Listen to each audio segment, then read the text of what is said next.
Romo, suster, bapak, ibu, dan saudara-saudari yang terkasih di dalam Kristus. Beberapa minggu ini bahkan hingga pada saat ini kita sedang berada dalam kondisi yang begitu mencekam. Beberapa hari yang lalu saya bersama keluarga mengunjungi sebuah daerah di Jakarta untuk melaksanakan program vaksinasi. Selama perjalanan kami melihat dan mendengar begitu banyak ambulans dan mobil jenazah yang lewat.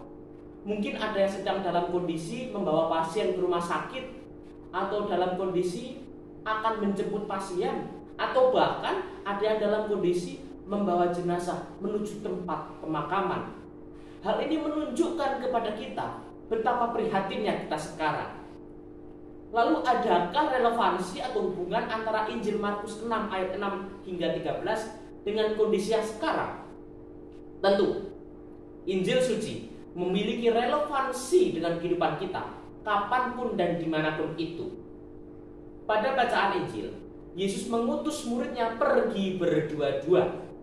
Hal ini mengandaikan bahwa setiap perutusan itu bukan urusan pribadi. Perutusan bukan pekerjaan yang single fighter, tapi perutusan adalah pelayanan persaudaraan. Para murid ketika menghadapi suatu masalah akan menyelesaikan masalah itu bersama dengan rekan kerja atau partnernya. Sama seperti pandemi COVID ini. Pandemi ini bukan urusan pemerintah saja atau urusan tenaga medis saja, tetapi pandemi ini adalah urusan kita bersama. Oleh karena itu kita bersama pemerintah dan aparat negara serta tenaga medis bersama-sama melawan pandemi COVID-19 ini. Kepada para murid juga Yesus memberikan kuasa atas roh-roh jahat. Dalam sebuah perutusan misi, kata ayah saya yang pernah menjadi misionaris di Mentawai, sebuah pulau kecil di Sumatera Barat, mengatakan bahwa utusan itu menuntut kita untuk berani menerobos masyarakat, tetapi tidak untuk memaksakan budaya yang kita bawa, tapi dengan memanusiakan kehidupan, meringankan penderitaan orang, membuat kebebasan, serta menumbuhkan persaudaraan. Perintah Tuhan untuk tidak membawa apa-apa dalam perjalanan kecuali tongkat berbicara tentang kebebasan yang memungkinkan seseorang untuk mengandalkan Tuhan. Tuhan memberikan challenge kepada para murid untuk tidak membawa apa-apa kecuali tongkat saja. Tongkat ini bisa kita artikan sebagai Tuhan yang selalu menuntun. Ketika seorang pendaki mendaki gunung merasa kelelahan, ia akan menggunakan tongkatnya untuk membantunya sampai kepada puncaknya. Hal ini mengartikan apa? Bahwa Tuhan ingin setiap masalah yang kita hadapi itu biarkan Tuhan yang mengatur dan kita berserah kepada Tuhan. Walaupun para murid hanya membawa tongkat, tetapi para murid bisa membuahkan hasil, yaitu pewartaan firman Tuhan. Sama halnya dengan kita sekarang. Di tengah keterbatasan kita selama pandemi ini, kita juga dituntut untuk bersikap kreatif, dapat membuahkan hasil. Jangan kita hanya mengukung diri dan tidak melakukan apapun.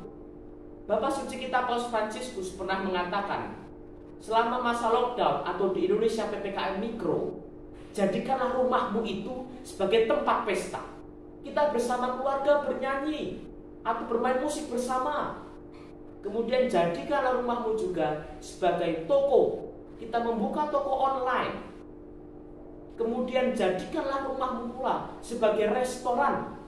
Kamu bisa membuat makanan, menyediakan makanan yang lezat, atau bahkan bisa mengkreasikan makanan dan membuat hidangan yang belum pernah ada sebelumnya. Romo, Bapak, Ibu, dan saudara-saudariku semua, perutusan kita sekarang adalah dengan tekun dan setia berpegang kepada Tuhan.